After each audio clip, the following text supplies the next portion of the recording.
I waited a few days to film this review because I wanted to try and see if I could try in any way, shape, or form to justify calling Wonder Woman 84 a good movie. And I can't. I honestly can't come up with a good reason why this movie should be called good under any stretch of the imagination. But before we get into the reasons as to why, this is my failing attempt to try and come up with some sort of basic summary of the plot. There is basically this, stone or rock, one of those two, basically, that can basically grant any wish. If someone wishes upon it, it will instantly be granted, no questions asked. But obviously, you know, there's a catch, and basically Diana has to stop Cheetah and a guy whose name I cannot remember, so I'm just gonna call him Conman. Oh, and also, Steve comes back. Kind of. Now let's get into the one good thing that I liked about this movie, and that is most of the relationship with Diana and Steve. Admittedly, their scenes are the best parts of the movie, as it is nice seeing them, you know, rekindle, interact, and, especially when Steve, he's flying a plane again for the first time. He's literally just like a puppy. His eyes just go big, and it's honestly the most adorable part of the movie. And admittedly, when the action finally picks up in the second half, it's fun, you know? It's enjoyable, and it's a great time. But those are the only two good things that I can think about this movie. And everything else, oh boy.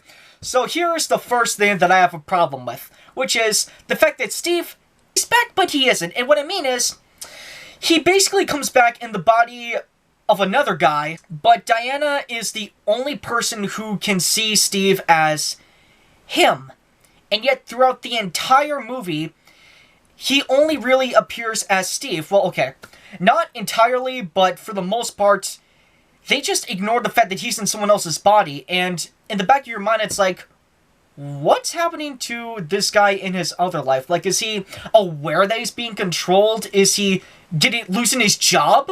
You know, because he's not going to work? Like, what's happening to him now that he's been taken over, you know? And it's like, you know, this stone, it can literally do anything. I mean, this stone literally is able to become one with the Conman. The Conman wishes to become one with the stone, and just bada bing, bada boom, it happens. And it's like, if the stone can literally do that, why can't it just give Steve his own body, you know? But I don't know, maybe that's just me trying to be, you know, come up with a good script, I guess.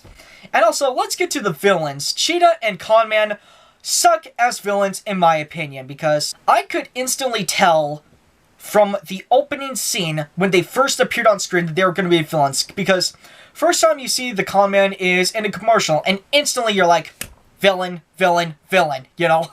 And then, you know, Cheetah, I just knew she was a villain because, you know, I've read about the movie. And Kristen Wiig, I don't blame her. I think she did genuinely try.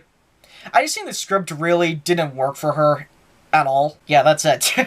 You know, those are pretty much my main thoughts on Wonder Woman 1984. Thanks for watching the video. Hope you guys, don't watch this movie. Don't watch it. And yeah, that's really all I have to say. Have a good day.